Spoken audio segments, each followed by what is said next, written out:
Rostini aytsam, tenderda eng qiyin joy uni yutgandan so'ng boshlanadi. Tender yutdingiz, hamma xursand, lekin ishni bajarish uchun pulingiz yo'q. Hozir sizda ikkita xavf bor. Birinchisi bu shartnomani bekor qilish, ikkinchisi esa qora ro'yxatga tushish, ya'ni vijdonsiz ijrochilarning yagona reyestriga. Bugun esa ishni bajarish uchun mablag'ni qayerdan topish mumkinligini oddiy va aniq qilib tushuntiraman. Investor olish. Asosan foydaning 30% dan 50% gacha oladi. Investor sizga qarz bermaydi, u foydaga kiradi. Investorni qayerdan topishimiz mumkin? Masalan, tadbirkor tanishlar, sohadagi tadbirkorlar yoki biznes chatlardan topishimiz mumkin. Misol uchun 500 millionlik tender yutdingiz. Mahsulotning tan narxi 400 million. Bordiki 10 million soliqlarga ketsin. Sof foyda 90 million.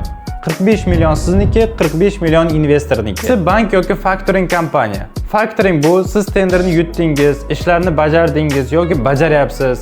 Lekin buyurtmachi sizga to'lovni 30, 60 yoki 90 kundan keyin qilib beradi. Aylanmaga esa pul zarur. Shu paytda bank yoki faktoring kompaniya sizga shartnoma asosida pulni o'tkazib beradi. Keyin esa buyurtmachidan o'zi bevosita undirib oladi. Faktoring kompaniyasi ushbu operatsiya uchun ajratilgan summaning 5 dan 10% gacha haq olishi mumkin.